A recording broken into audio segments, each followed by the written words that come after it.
Hello friends, how are we? And in today's video I want to talk to you about how to tell when your loved ones in the spirit world pay a visit to you in your dreams. Do you know it's really more common than people think.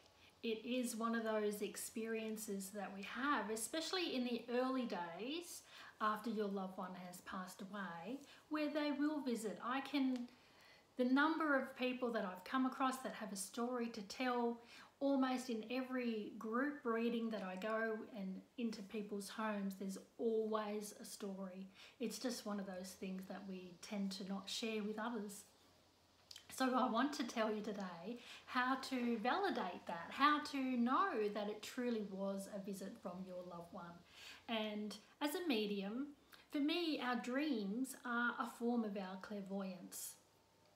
It is an extension of our soul, and it is often where our soul processes all sorts of emotions and connections to the universe. And the way when your loved one comes to visit you, the way to really determine the difference, whether it is actually your grief processing or whether it's a true visitation, is in how you feel. So with a grief experience where you are processing emotion, because that's a real possibility that a dream is a reflection of your grief journey, you will feel the pain of the grief. Coming out of it, you'll feel that emptiness, that sadness. You'll feel that angst and that sense of abandonment, all of those things that reflect your grief, I guess. So while you may have a dream where your loved one is before you appearing, if it's not a true connection, if it's the reflection of your grief, then you'll have all of those emotions processing, and you'll probably find that it's probably not moving you forward. It's not providing any sense of relief in any way. Now, with a dream visit, when your loved one truly comes in and connects with you, the experience is very different to what I just described. You'll find that there is a calming sense, that there is a sense of peace. And I know over the years when people have shared their stories with me, it truly is one of those experiences that they just know. They come out of the dream, wake up the next morning or even in the middle of the night, and they just know without a doubt that their loved one has been with them. They feel the soul essence. But even if you're doubting that, because some people just do not doubt, they just know. But if you are happening to be doubting, I urge you to think about how you feel. Because if you feel within that dream that there has been a sense of peace for you, perhaps you've got some questions answered in the conversation you had with your loved one. Perhaps you can just feel the love coming through the energy, because as I'm talking to you, that's the sense of feeling that Spirit is impressing on me to remind you that there is always that sense of warmth, there's always that sense of connection. It's a very full feeling compared to processing your grief. So that's the distinctive way to tell that your loved one has visited. And as I said, it is really, really quite a common experience. And now some loved ones, a lot of families will ask me, you know, why do some loved ones visit in this person's dream but not others? And it really is a matter, they're not playing favorites. It really is a matter of where the connection can be made. And I urge you that if you're someone that is having those kind of dreams, then please share it with your family. Please tell the stories that you're having connections and it's helping with your grief. I had a recent family where Grandpa had passed away, and the connections in his dreams with his wife were really helping her grief.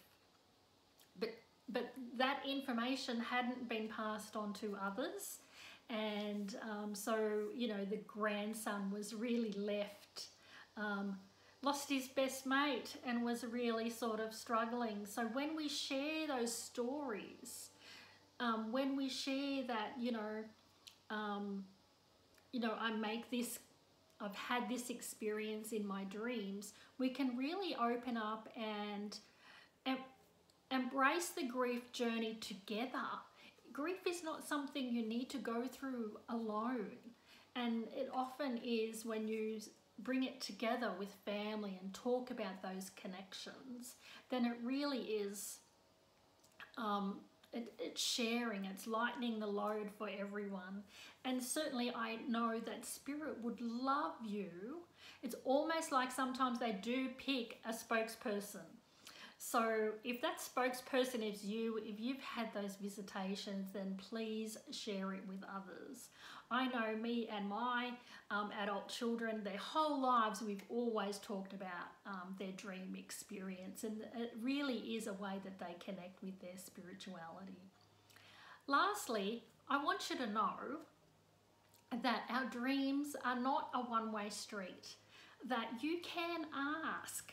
You can ask for your loved ones to visit in your dreams. You can set that intention, and you can ask for your loved one to come to you and connect with you in that way. And it really is a valuable way for that experience to happen if you are sort of struggling a little more consciously, like if your grief is getting in the way day to day. If you're sitting down and meditating, for example, and opening up your mediumship abilities and wanting your loved one to come to you in meditation, but it's not happening, then I would suggest you try it and ask for the connection to occur in your dreams. We're all a little bit more relaxed in our dream state. We have less of our human egoic self getting in the way, and we are more open in that state for the soul connections to be made. So that's not just with your loved ones. Certainly it is a way that that process can happen, but it also, I know for me, if my guidance source, my guides want to give me a message that I'm not prepared to hear or listen to, or I'm not objective enough in my waking state, then it'll come through in my dreams. So remember, you can ask, you can set that intention and ask for your loved ones to visit.